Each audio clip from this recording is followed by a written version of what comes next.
বৃষ্টি নেমে যায় তাহলে কিন্তু অবস্থা খারাপ হয়ে যাবে আমাদের। কিনে এনে নেট বানাচ্ছি, এটা দিয়ে মুরগি পোড়বো আমরা। দর্শক, বারবিকিউ হচ্ছে, সবাই খাওয়ার জন্য অধীর আগ্রহ। এই দর্শক, মুরগি রেডি হয়ে গেছে।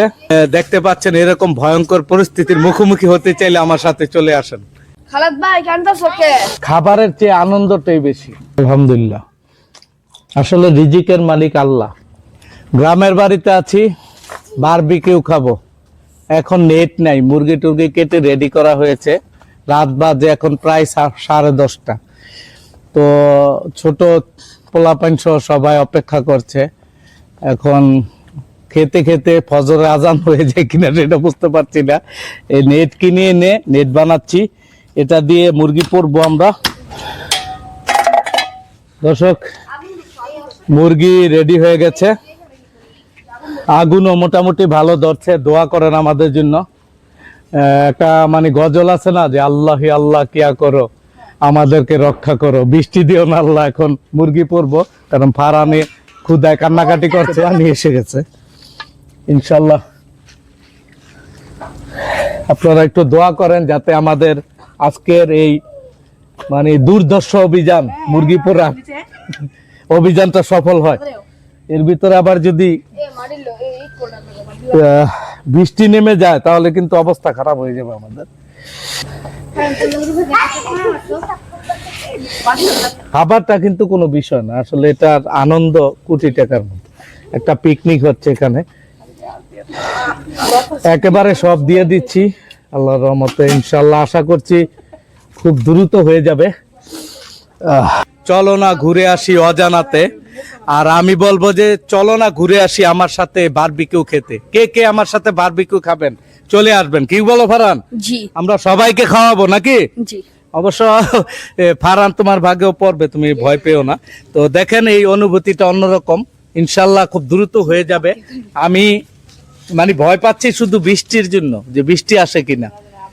তো যাই হোক, এই ভয়ঙ্কর আজকে এই মুহূর্তটা আপনাদের কাছে আমি স্মরণীয় করে রাখলাম। তো ভালো থাকবেন। আর কে কে আমার সাথে গ্রামে এসে বারবিকিউ খেতে চান এরকম, সে অবশ্যই আমার সাথে যোগাযোগ করবেন। আমি আপনাদের সাথে নিয়ে আনন্দ করব, খাবো। আর যদি এরকম পরিস্থিতির সম্মুখীন হতে চান, আমাকে দেখতে পাচ্ছেন, একবার ক্লোজ করো আমাকে। দেখতে পাচ্ছেন, এরকম ভয়ঙ্কর পরিস্থিতির মুখোমুখি হতে চাইলে আমার সাথে চলে আসেন। উল্টিয়ে দেই, আসলে খাবারের চেয়ে আনন্দটাই বেশি। এখানে ধরো ক্যামেরাটা সুন্দরভাবে, দর্শকরা দেখুক। দর্শকদের মুখে যদি জল এসে যায় আমাকে জানাবেন, কার কার লোভ লাগছে আমাদের সাথে খেতে। মুরগির খাবারের ভিতরে কিন্তু গলা আর গিলা, মানে এগুলো হচ্ছে আমার ফেভারিট। ওই দিন আমার এক ভাই আছেন, চায়নাতে যায় প্রতি মাসে 2-1 বার। উনি বললেন যে চায়না নাকি, চীন দেশে নাকি মুরগির যে ভালো মাংসের পিসগুলো আছে, এগুলোর দাম বাংলাদেশি টাকা 150 টাকা কেজি। আর এই যে গলা গিলা যেগুলো আমাদের দেশে কম খায়, এগুলো নাকি 450 টাকা কেজি। বুঝতে পারছেন? এই জন্য আমি সবসময় গলা গিলা খাই, বুঝছে। এক সময় বাংলাদেশে এগুলোর দাম বেড়ে যাবে, কারণ চীনের মানুষ গবেষণা করে খায়, তো ওরা জানে যে এগুলোর ভিতরে ফ্যাট কম আছে, খেলে ক্ষতি কম হবে। সবাই খাওয়ার জন্য অধীর আগ্রহ। এই খালাদ ভাই কান্দাছো কে? আরে মিয়া কান্দি না। দর্শক, বুঝতেই পারছেন, সেই 10:30 বাজে শুরু করেছিলাম আজকের বারবিকিউটা। এখন প্রায় 1টা প্রায় বাজতে চলেছে। মোটামুটি আলহামদুলিল্লাহ হয়েছে, বৃষ্টির ভয় ছিল, তারপরেও আজকে অসাধারণ একটা মানে অন্যরকম ভাবে বারবিকিউ করলাম।